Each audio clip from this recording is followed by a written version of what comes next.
Bom dia, turma! Tudo bem?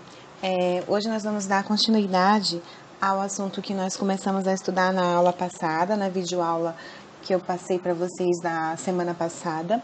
Lá eu expliquei para vocês sobre as estruturas que pertencem ao sistema reprodutor masculino e feminino, os órgãos específicos que trabalham ali para manter o sistema reprodutor, compor, na verdade, né, o sistema reprodutor feminino e masculino. E dentro do sistema reprodutor feminino, nós vimos como acontece a liberação do óvulo, que nós, mulheres, meninas, moças, liberamos a cada mês, né? E se ele for fecundado, como é que acontece cada estágio? É isso que nós vamos ver na aula de hoje, começar a estudar na aula de hoje. Eu passei para vocês desenharem direitinho uma representação ilustrativa que mostra, né, para vocês aprenderem melhor como ocorre a fecundação do ovócito após o espermatozoide ter penetrado no óvulo. Então, como é que se dá esse processo?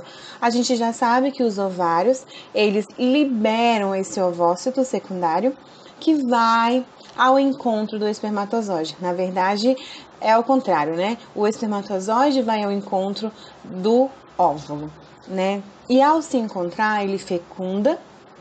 E após a fecundação, entra dentro do óvulo o material genético do pai em contato com o material genético da mãe, ou seja, 23 cromossomos do pai que foram introduzidos através do espermatozoide no momento da fecundação e 23 cromossomos da mãe através do ovócito secundário liberado pelo óvulo, liberado pelo ovário, que acontece todo mês no ciclo menstrual, no processo fisiológico da mulher.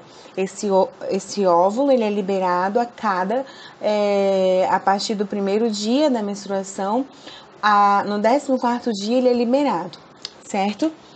E esse processo, após a fecundação, é algo extremamente curioso, porque após a fecundação, a célula vai ficar ali na tuba uterina durante alguns dias.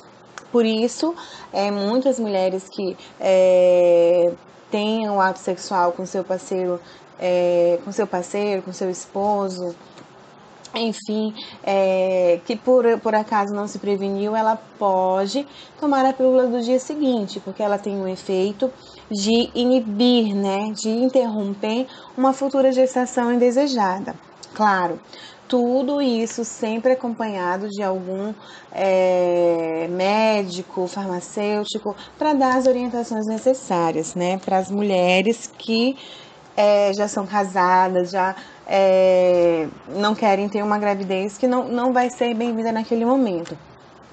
Porém, esse processo já começou de multiplicação celular nas tubas uterinas, certo? A célula já foi fecundada, o espermatozoide já fecundou ali no óvulo. E a partir dali ela vai passar por alguns estágios. Dessa célula que foi fecundada, ela vai multiplicar em 2, depois em 4, depois em 8, e assim sucessivamente até formar as primeiras camadas protetoras que reveste essa célula fecundada. E a partir daí vai formar os primeiros tecidos, né? Já que essa célula fecundou, vai formar os primeiros tecidos, depois os primeiros órgãos e aí formar o feto. Então, quando forma essas camadas, ela forma esse pequeno saquinho gestacional. O saquinho já está formado e essa célula fecundada vai lá para o útero, a camada interna do útero. Qual o nome dessa camada interna? Eu falei na última aula. Alguém lembra? A camada interna que reveste o útero? Endométrio. Quem falou endométrio está correto. Após a fecundação, lá na tuba uterina, após as duas células se fecundarem, né, o espermatozoide e o óvulo, segue em direção, se multiplicando de uma maneira extremamente acelerada, e em 2, 3, 4 dias ela vai chegar na parede interna do útero, ali no endométrio, onde essa célula que foi fecundada vai se fixar na parede do endométrio, camada interna do útero, e vai passar ali a morar dentro desse útero durante 9 meses, certo? E esse processo todo que eu acabei de explicar para vocês é conhecido como processo de nidação, que seria a fecundação do óvulo no útero. A partir dali, essa célula que foi fecundada, ela vai se fixar na parede do útero como se fosse uma plantinha, uma sementinha que vai passar por vários estágios de germinação até gerar uma planta linda, né? Por isso que muitos pais, quando vão falar sobre o processo reprodutivo para os filhos, cita sempre a sementinha, né?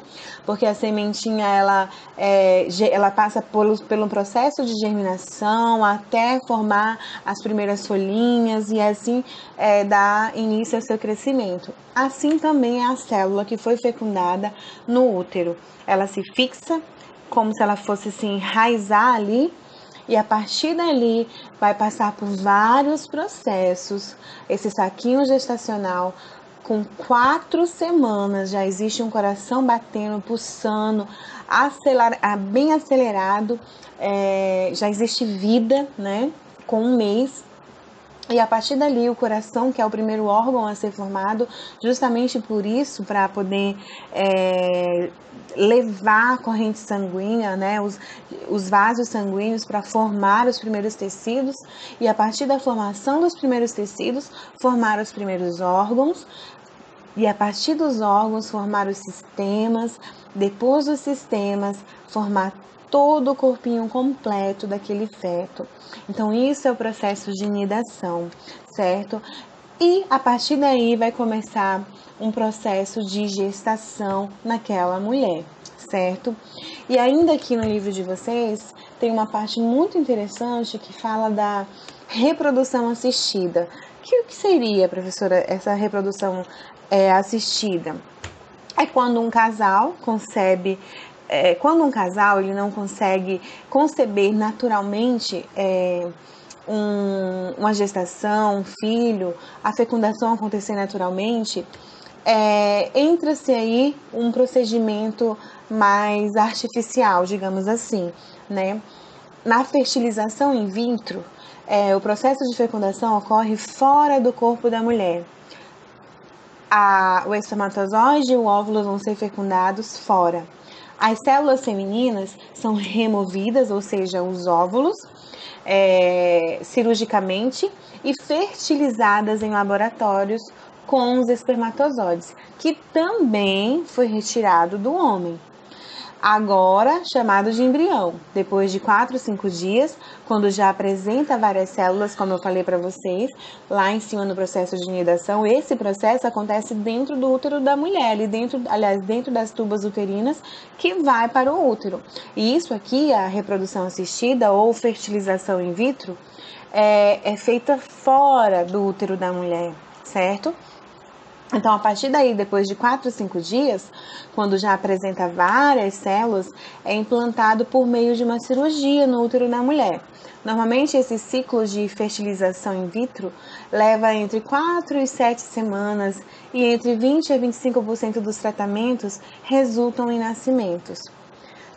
Mulheres jovens têm mais chances, né, de sucesso, e esse fator decresce a partir dos 40 anos. Os riscos de saúde envolvidos no tratamento incluem grandes chances de gravidez múltipla, né, originando gêmeos, os ovários podem inchar e causar desconforto abdominal, infecção também, causada quando as células femininas são retiradas do ovário por uma agulha muito fina. Então, isso aqui é um tipo de gestação, digamos assim, né? Ou reprodução assistida, certo? Mas vamos falar das gestações naturais, né? Que ocorre durante aproximadamente 40 semanas, né? A partir daí, um novo ser que se formou permanece no útero e esse período ele é conhecido como gestação, certo? A fase inicial de desenvolvimento são formadas as estruturas que desempenham a função de nutrição e proteção do futuro bebê. Mas quais são essas estruturas? Nós chamamos de anexos embrionários, que se nós estivéssemos lá na escola, nós íamos ver essas estruturas anexas lá no nosso laboratório. Quem são essas estruturas, ou quais são essas estruturas, né, ou anexos embrionários? Placenta e o saco amniótico. Na primeira semana, depois da implantação, né, depois da fecundação, o embrião ele vai crescer muito rápido. E como as células do útero produz um órgão chamado placenta. Esta tem vasos sanguíneos da mãe e do embrião, lado a lado, e por eles são feitas as trocas de oxigênio e de gás carbônico, nutrientes e resíduos, sem que o sangue dos dois entre em contato. O bebê, ele envia à placenta resíduos e gás carbônico e recebe alimento e oxigênio pelo sangue que circula no cordão umbilical. Então, o cordão umbilical, ele tem como função de trazer do bebê receber esse alimento e também o oxigênio necessário que ele precisa para a sua sobrevivência no útero da mãe, certo? Já o saco amniótico, ele é uma bolsa preenchida por um líquido que envolve todo o embrião, protegendo ele de choques mecânicos, certo? Então, esse saquinho amniótico, que é cheio de um líquido, ele tem como função de proteger o bebê de choques, tá? Através da própria barriga da mãe. O líquido amniótico também evita a desidratação e mantém a temperatura agradável para o bebê. Sua quantidade começa a reduzir quando o bebê está para nascer. Então, por isso, os bebês, quando eles têm tanta afinidade com a água, quando eles nascem, os bebês recém-nascidos, né? Ali é algo familiar para eles, certo? Porque eles passaram durante 9 meses dentro desse líquido que protegia ele, certo? Então, vamos ver durante o tempo da gestação, as etapas da gestação, Dura quanto tempo? O bebê ele vai crescendo, se desenvolvendo? Como que isso acontece? Como esses órgãos acontecem? Vamos ver aqui as etapas da gestação.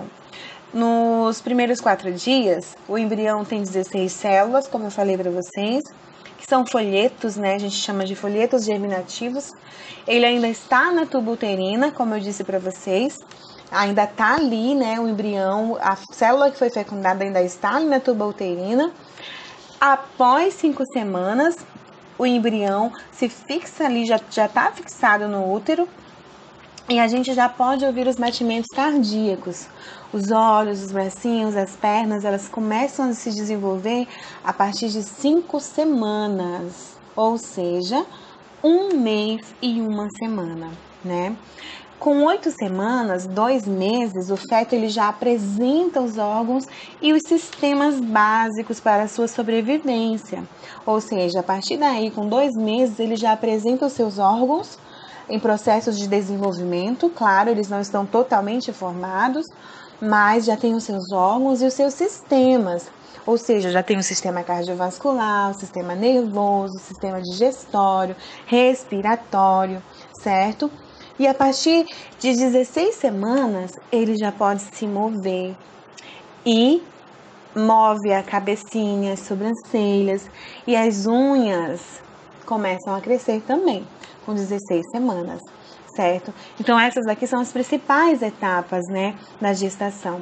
E a partir das 16 semanas, ele só cresce, se desenvolve, mexe muito dentro do útero da mãe, que já se encontra esticado, né? O útero da mãe cresce até acima, abaixo aqui da região dos seios, no abdômen. Ele é revestido de tecido muscular.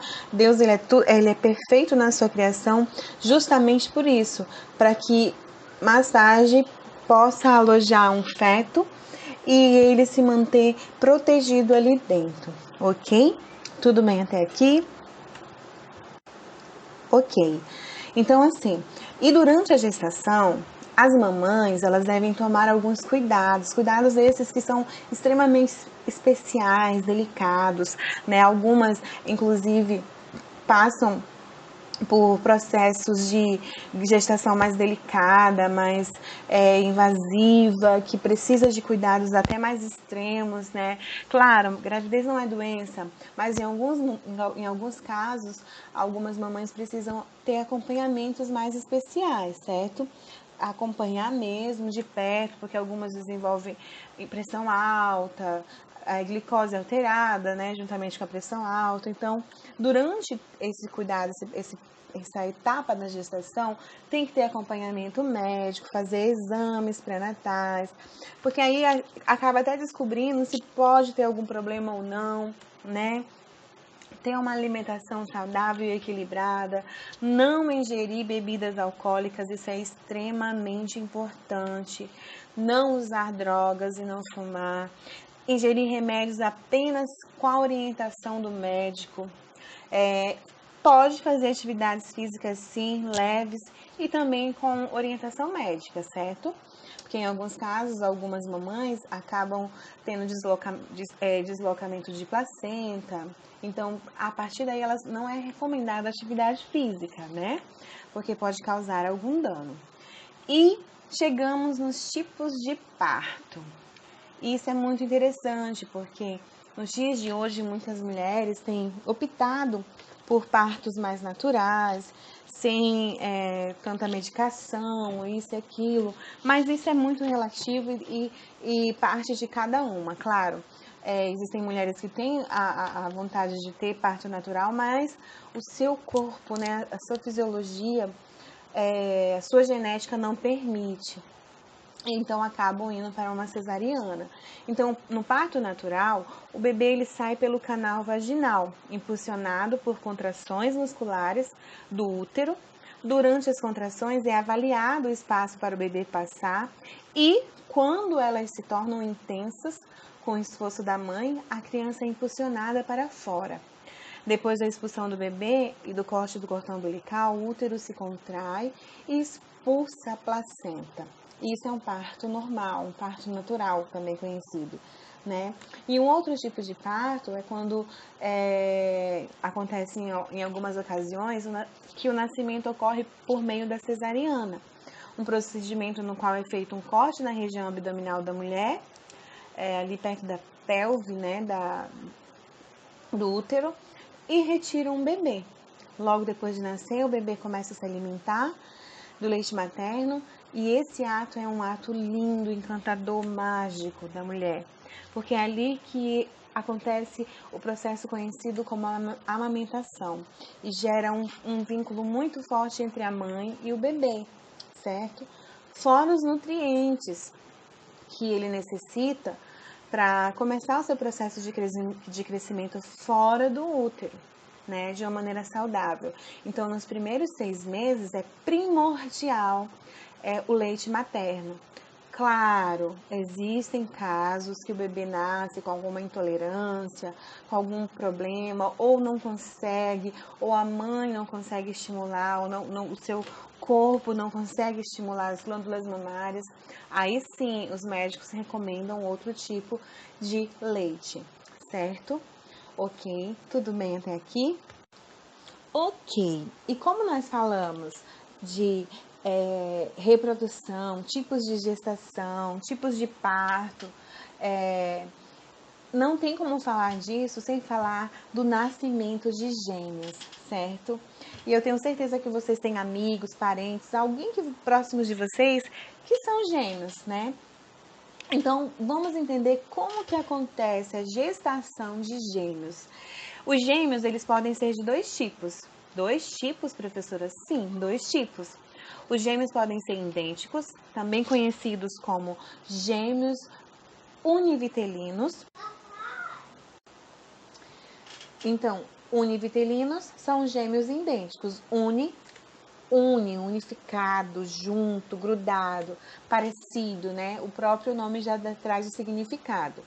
Já os gêmeos fraternos também são conhecidos como gêmeos bivitelinos, ou seja, bi, duplo, ou seja, separado, 2 óvulos fecundados e 2 espermatozoides. Vamos entender isso agora. Os gêmeos idênticos formam a partir de um ovócito secundário e um espermatozoide. Como é que é isso, professora? Por que eles são tão parecidos, os gêmeos idênticos?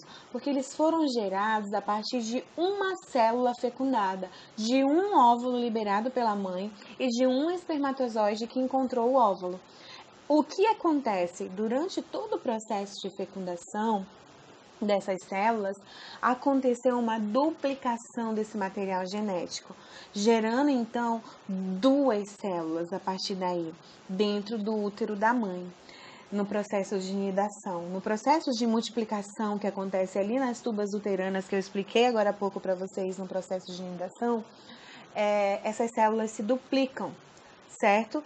Formando então bolsas amnióticas separadas, porém que pertencem à mesma placenta.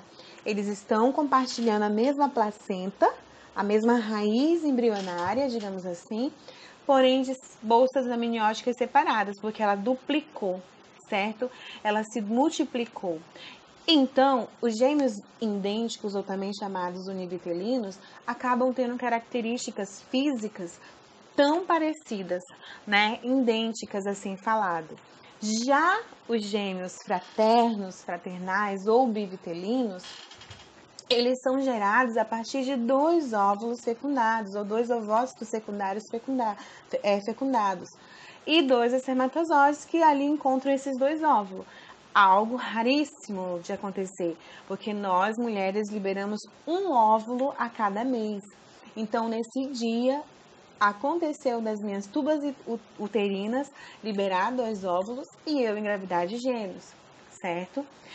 Gêmeos bivitelinos, ou seja, vão ter 2 bolsas amnióticas separadas e 2 placentas diferentes. Lá no gêmeo idêntico é apenas uma placenta, 2 sacos amnióticos.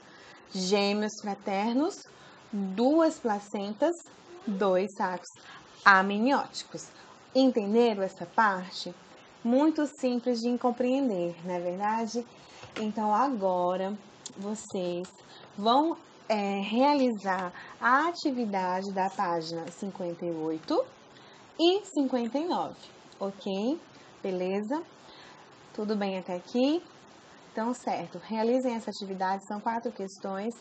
Envie para mim e nós vamos nos falando até a nossa próxima aula, que nós vamos finalizar esse assunto com planejamento familiar.